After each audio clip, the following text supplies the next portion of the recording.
मुरगुडच्या तरुणांकडून वेदगंगा नदी घाट परिसरात स्वच्छता मोहीम, 500हून अधिक दारूच्या बाटल्या, ट्रॉलीभर कचरा हटवला। मुरगुड येथील सामाजिक बांधिलकी जपणाऱ्या तरुणांनी वेदगंगा नदी घाट परिसरात स्वच्छता मोहीम राबवत पर्यावरण संवर्धनाचा आदर्श घालून दिला। गेल्या आठवड्यात शहरातील तलाव स्वच्छ केल्यानंतर वेदगंगा नदी घाट, नदीपात्र आणि ओढा परिसर स्वच्छ करण्याचा संकल्प तरुणांनी केला होता। त्यानुसार आज सुमारे 2 तास अथक परिश्रम घेत ही मोहीम यशस्वीपणे पार पडली।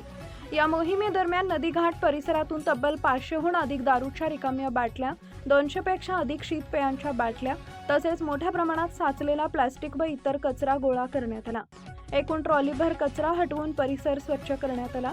यावेळी नदीकाठी गेल्या वर्षीच्या गणेशोत्सवानंतर आणून ठेवलेल्या गणपती व गौरींच्या मूर्तीही आढळून आल्या।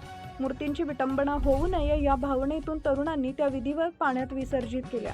या स्वच्छता मोहिमेत शिवभक्त, सामाजिक कार्यकर्ते सर्जेराव भाट, ओंकार पोतदार, तानाजी भराडे, संकेत शहा, प्रफुल्ल कांबळे, गणेश भाट, वेदांत मंडलिक यांच्यासह अनेक तरुणांनी उत्स्फूर्त सहभाग घेतला। परिसर स्वच्छ ठेवण्यासाठी नागरिकांनीही नदीकाठी कचरा व मद्याच्या बाटल्या टाकू नयेत असे आवाहन यावेळी करण्यात आले। सर्जेराव भाट, मुरगुड प्रतिनिधी। लाईक करा, शेअर करा, सबस्क्राईब करा आणि बेल आयकॉन प्रेस करा।